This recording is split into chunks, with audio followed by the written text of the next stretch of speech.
एक देश, दो शहर, दो बम और सरेंडर। ये कहानी है जापान की। अप्रैल 1945 तक इटली जंग से बाहर निकल गया था और मई 1945 तक जर्मनी ने भी सरेंडर कर लिया था। यूरोप में जंग खत्म हो चुकी थी, लेकिन एशिया में जंग अभी भी जारी थी।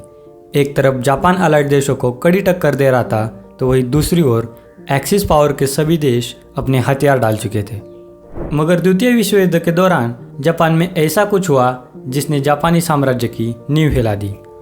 1945 के अगस्त महीने में जापान के दो बड़े शहर हिरोशिमा और नागासाकी पर अमेरिका द्वारा 2 परमाणु बम गिराए गए और जापान का चैप्टर क्लोज कर दिया गया। इसके बाद जापान ने सरेंडर किया और द्वितीय विश्व युद्ध समाप्त हो गया। आज के वीडियो में कहानी उस जापान की जिसने दुश्मन देशों को नाकों चने चबाने पर मजबूर किया।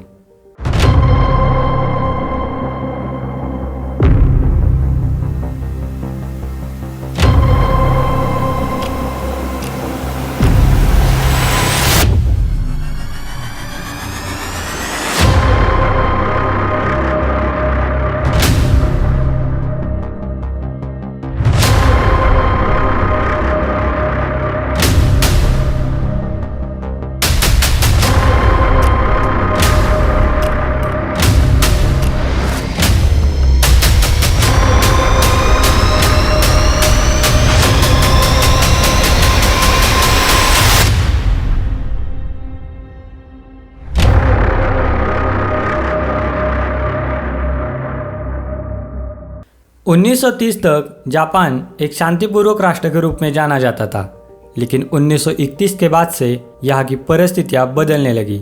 जापान अमेरिका और ब्रिटेन की तरह एक महत्वाकांक्षी राष्ट्र बनना चाहता था, जिसके लिए उसे नैसर्गिक संसाधनों की आवश्यकता थी। जापान को अपनी इस महत्वाकांक्षा को साकार करने के लिए कोयला, लोहा और तेल की आवश्यकता थी। इसलिए उसने 1931 में चीन के मंचूरिया पर आक्रमण करके जापानी साम्राज्य निर्माण करने की ओर अपना पहला कदम उठाया। जापान ने मंचूरिया को अपने कब्जे में करके वहां पर अपनी एक कठपुतली सरकार स्थापित की, जिसका नाम उसने मंचुकुओ रखा। इसके साथ ही उसने चीन के उत्तरी भाग को अपने कब्जे में करके वो आगे बढ़ गया। लेकिन अमेरिका ने अपने स्टिम्सन सिद्धांत के तहत जापान के नए शासन को मान्यता देने से इनकार कर दिया। 1937 में हुए नानकिन युद्ध के दौरान 1 से 2 लाख चीनी नागरिकों की जापानी सेना द्वारा हत्या कर दी गई और 50,000 से भी अधिक चीनी महिलाओं पे जापानी सेना द्वारा बलात्कार किया गया। पहले विश्व युद्ध के बाद से ही अमेरिका ने गैर हस्तक्षेप नीति को अपनाना शुरू किया था, लेकिन चीन पर बढ़ते अत्याचार और मित्र राष्ट्र की हो रही हार को देखकर अमेरिका ने अनौपचारिक नीति को अपनाना शुरू किया। इसके तहत अमेरिका युद्ध में भाग तो नहीं लेगा, पर ब्रिटेन और फ्रांस को हथियारों की बिक्री करता रहेगा, लेकिन तभी जब वो इसके पूरे पैसे देंगे।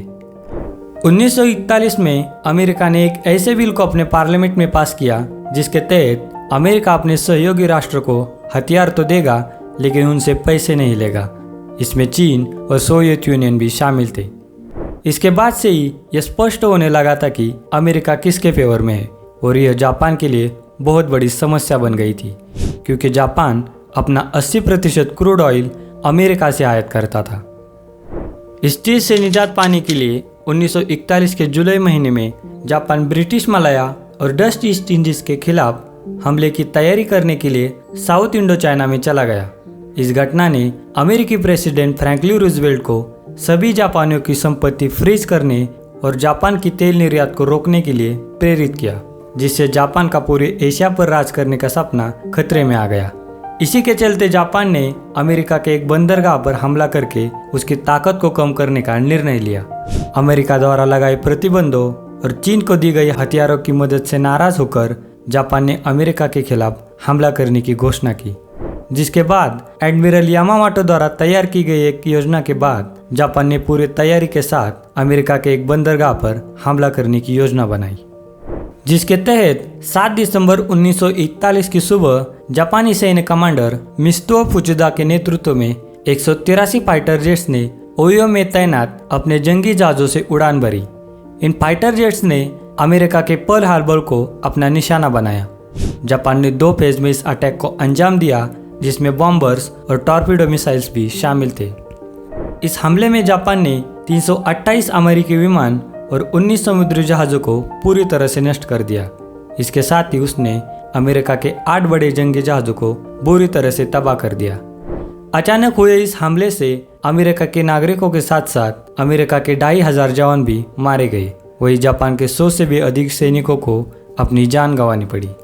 जापान का पर्ल हार्बर पर यह हमला अमेरिका के लिए बेहद ही चौंकाने वाला था, क्योंकि अमेरिका इसके लिए तैयार नहीं था और ना ही वो इसकी कल्पना कर रहा था, क्योंकि हमले से ठीक एक दिन पहले वॉशिंगटन में जापान के प्रतिनिधियों और अमेरिका के विदेश मंत्री कार्डेल हल के बीच बातचीत हो रही थी। जापान पर लगे आर्थिक प्रतिबंधों को हटाने के लिए वो प्रयास कर रहा था, तो दूसरी ओर चीन पर बढ़ते हस्तक्षेप के कारण अमेरिका ने जापान पर यह प्रतिबंध लगाए थे। जापान के इस हमले से दूसरे विश्व युद्ध ने एक नया मोड़ ले लिया था। अमेरिका के तत्कालीन राष्ट्रपति फ्रैंकलिन रूजवेल्ट ने 7 दिसंबर को हुए इस हमले को कलंक का दिन कहा और 8 दिसंबर 1941 से सीधे तौर पर ऐलान किया कि अमेरिका भी इस द्वितीय विश्व युद्ध में हिस्सा लेगा। I ask that the Congress declare that since the unprovoked and dastardly attack by Japan on Sunday, December 7th, 1941, a state of war has existed between the United States and the Japanese Empire. Japan सिर्फ Pearl Harbor पे attack करके रुका नहीं, बल्कि उसने America के territory Philippines पर भी हमला कर दिया। 6 मई 1942 को जापान ने अमेरिका और फिलीपींस के सैनिकों को सरेंडर करने पर मजबूर किया। उस वक्त अमेरिका के कुल 75,000 सैनिकों को जापानी सेना द्वारा बंदी बनाया गया। फिर इसके 3 साल बाद अमेरिका ने 2 फरवरी 1945 को फिलीपींस को जापान के चंगुल से आज़ाद कराया। फिलीपींस को आज़ाद कराने के बाद अमेरिका ने लुजिमा आइलैंड पर हमला करके जापान को दूसरा झटका दिया। इस हमले में जापान को भारी नुकसान उठाना पड़ा। इसमें उसके कुल 7,000 सैनिक मारे गए, तो ही 25,000 से भी अधिक सैनिक घायल हुए। लुजिमा के साथ ही अमेरिका ने जापान के ओकिनावा आइलैंड पे भी हमला किया। ये आइलैंड जापान के साउथ में स्थित कुशु द्वीप से महज 350 मील की दूरी पर था। ओकिनावा आइलैंड जापान के नज़दीक होने के कारण अमेरिका ने जापान के पास जाकर उस पर हमला करने की योजना बनाई। इस आइलैंड पर तब जापान के कुल 1,20,000 सैनिक तैनात थे और इस टुकड़ी की कमान लेफ्टिनेंट कर्नल मित्सुरो उशिजामा के हाथ में थी। 1 अप्रैल 1945 को अमेरिका के लेफ्टिनेंट जनरल सीमेन बुकनेर के नेतृत्व में अमेरिकन आर्मी के 50,000 सैनिकों की एक टुकड़ी ओकिनावा आइलैंड के बीचों बीच उतरी। अमेरिका के सैनिकों ने शुरुआती दौर में दक्षिणी आइलैंड की तरफ से हमला करना शुरू किया।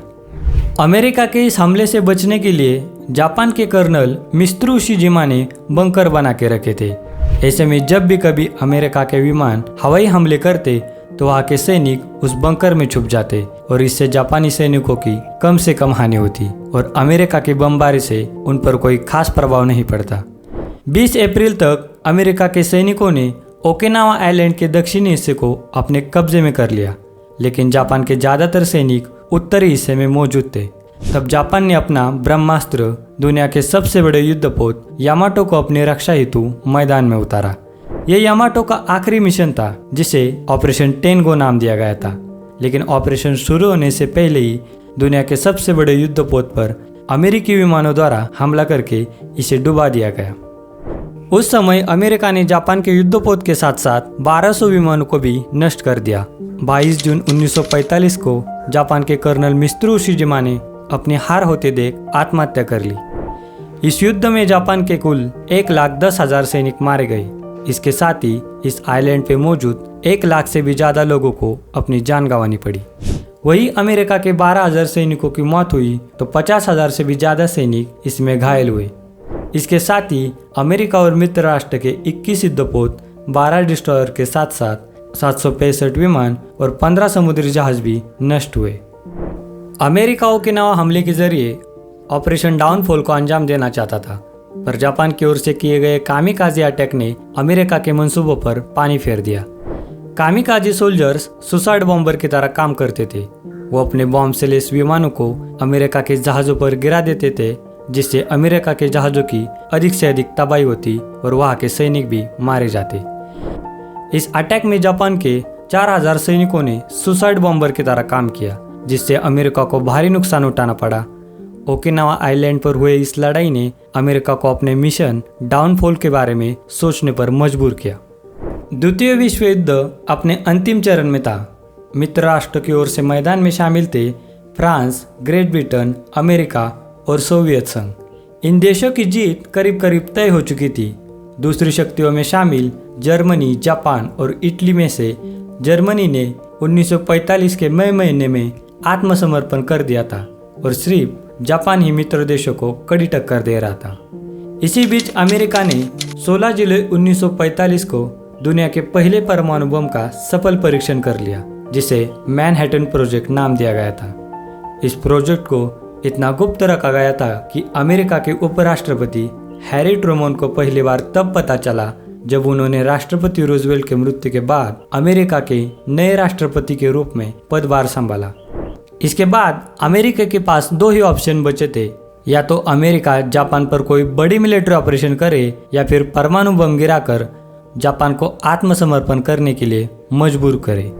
इसी को लेकर 24 जुलाई 1945 को जर्मनी के शहर पोट्सडम में अमेरिकी president Harry Trueman, British PM Winston Churchill और सोवियत संघ के लीडर जोसेफ स्टालिन के बीच एक मीटिंग हुई और यहीं पर लिखी गई जापान की तबाही की स्क्रिप्ट। इस मीटिंग के बाद जापान को एक अल्टीमेटम भेजा गया, जिसके तहत जापान को दो ऑप्शन दिए गए।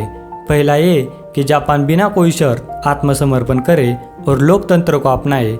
दूसरा ये कि अगर जापान ने आत्मसमर्पण नहीं किया तो उसका अंजाम भुगतने के लिए तैयार रहे। इस अल्टीमेटम का जापान की ओर से कोई जवाब नहीं आया। इसके बाद अमेरिका के प्रेसिडेंट हैरी ट्रूमैन ने एक टारगेट समिति को यह तय करने के लिए कहा कि जापान के कौन से शहर पर परमाणु बम गिराना सही होगा। इस समिति ने प्रेसिडेंट को 4 शहरों के नामों का सुझाव दिया, जिसमें हिरोशिमा, कोकुरा, निगाटा और नागासाकी शहर का भी नाम शामिल था। इसके तहत जापान पर परमाणु बम गिराना लगभग तय हो चुका था। जुलाई महीने के आखिरी दिनों में अमेरिका ने जापान के आसमान से अलग अलग शहरों में लोगों को चेतावनी देने वाली चिट्ठियां डालना शुरू किया, जिसमें उन पर एक भयानक हमला हो सकता है, ऐसा उसमें कहा गया था। अमेरिका और जापान की दूरी ज़्यादा होने के कारण अमेरिका से सीधे बम नहीं गिराया जाना था। तभी अमेरिका ने अपनी टेरिटरी टिनियन आइलैंड का सहारा लिया। बम के अलग अलग स्पेयर पार्ट प्रशांत महासागर के टिनियन आइलैंड पर लाए गए। इसके बाद परमाणु बम यहाँ पर तैयार किया गया। फिर 6 अगस्त को रात के करीब 2 बजे अमेरिकी विमान एनोला गे ने टिनियन आइलैंड से जापान की ओर उड़ान भरी। सुबह के 7 बजे जापानी रडारों ने साउथ की तरफ से आ रहे अमेरिकी विमानों को देख लिया। चेतावनी देने के लिए सायरन बज उठे और पूरे जापान में रेडियो कार्यक्रमों को बंद कर दिया गया। जापान में तब तक पेट्रोल की इतनी कमी आ चुकी थी कि अमेरिका के विमानों को रोकने के लिए जापान की ओर से कोई भी विमान नहीं भेजा गया। 8:09 पर अमेरिकी वायुसेना के कर्नल पॉल डिबेट्स ने अपने विमान एनोला गे के इंटरकॉम पर एक घोषणा की, अपने गॉगल्स अपने आंखों पर लगा लो और तब तक लगाए रखो जब तक आपको नीचे की तरफ जबरदस्त रोशनी ना दिखाई दे। विमान की बेली में 3.5 मीटर लंबा 4 टन वजन का नीला सफेद परमाणु बम रखा हुआ था। ठीक 8:15 पर एनोला गे से लिटिल बॉय को हिरोशिमा के ऊपर गिराया गया। लिटिल बॉय को विमान से नीचे आने में पूरे 43 सेकंड लगे, लेकिन तेज हवा ने उसका रुख बदल दिया और वो अपने लक्ष्य से 250 मीटर दूर ऊपर जाकर फटा। इसकी शक्ति 12,000 TNT के बराबर थी और जब ये फटा तो धरती का तापमान अचानक 10 लाख सेंटीग्राम तक पहुंच गया। शहर के बीच एक पल के अंदर कंक्रीट इमारतों को छोड़कर धरती के ऊपर की हर चीज गायब हो गई। जापान का 7वां सबसे बड़ा शहर ऐसे तबाह हुआ कि बयां कर पाना भी मुश्किल था। लिटिल बॉय बम का धमाका इतना तेज था कि आसमान में सैकड़ों मीटर तक मशरूम क्लाउड बन गए। इसका इफेक्ट इतना तेज था कि हवा से ऑक्सीजन ही गायब हो गई और जो लोग शेल्टर में छिपे थे या बच गए थे वे सांस की समस्या के कारण मारे गए। 8:15 बजे परमाणु बम विस्फोट हुआ और इससे बनने वाले बादल 11 बजे के करीब हिरोशिमा पर जमकर बरसे। इस धमाके से पहले हिरोशिमा में लगभग 76,000 घर मौजूद थे। विस्फोट के बाद 70,000 तहस नहस हो गए। इसके 3 दिन बाद यानी 9 अगस्त को अमेरिका द्वारा नागासाकी शहर पर फैटमैन नामक दूसरा परमाणु बम गिराया गया। हिरोशिमा पर गिराए गए परमाणु बम को अमेरिका के पूर्व राष्ट्रपति फ्रैंकलिन रूजवेल्ट के संदर्भ में लिटिल बॉय कहा गया, जबकि नागासाकी के बम को विंस्टन चर्चिल के संदर्भ में फैटमैन कहा गया। हिरोशिमा और नागासाकी दोनों शहरों में 1.5 किलोमीटर के दायरे में आने वाले 50% लोग विस्फोट के दिन ही मारे गए। वही 80% लोगों की रेडिएशन और घायल होने के कारण जान चली गई। 5 महीनों के भीतर हिरोशिमा के 3,50,000 आबादी में से 1.5 लाख लोग मारे गए, जबकि नागासाकी के 2,70,000 के आबादी में से 70,000 लोगों को अपनी जान गंवानी पड़ी। इसी के चलते 15 अगस्त 1945 के दोपहर को जापानी सम्राट हिरोहितो ने रेडियो पर आत्मसमर्पण का संदेश प्रसारित किया और प्रसारण के 1 दिन बाद जापान के विदेश मंत्री ने अमेरिका और उसके सहयोगी देशों को ये बताया कि वह आत्मसमर्पण कर रहा है। 2 सितंबर 1945 की सुबह ठीक 9 बजे से पहले जापान का एक प्रतिनिधिमंडल जहाज पर आ पहुंचा। उनके आते ही समारोह शुरू हुआ। न्याय और सहिष्णुता इन दोनों शब्दों के साथ जापान के विदेश मंत्री ने आत्मसमर्पण के दस्तावेज पर हस्ताक्षर किए।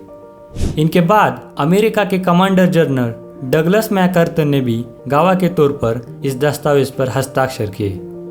मानव इतिहास के सबसे भयानक युद्ध के अंत के साक्षी और जापानी सेना के आत्मसमर्पण को स्वीकार करके मित्र देशों ने भी इस दस्तावेज पर हस्ताक्षर किए। इस घटना की खुशी जाहिर करने के लिए मित्र देशों के 1000 से भी ज़्यादा विमानों ने आसमान में उड़ान भरी। आखिरकार 2 सितंबर 1945 को दुनिया में चल रहे नरसंहार पर रोक लगा दी और दूसरे विश्व युद्ध के साथ साथ प्रशांत सागर में चल रहे खूनी लड़ाई को भी समाप्त किया गया।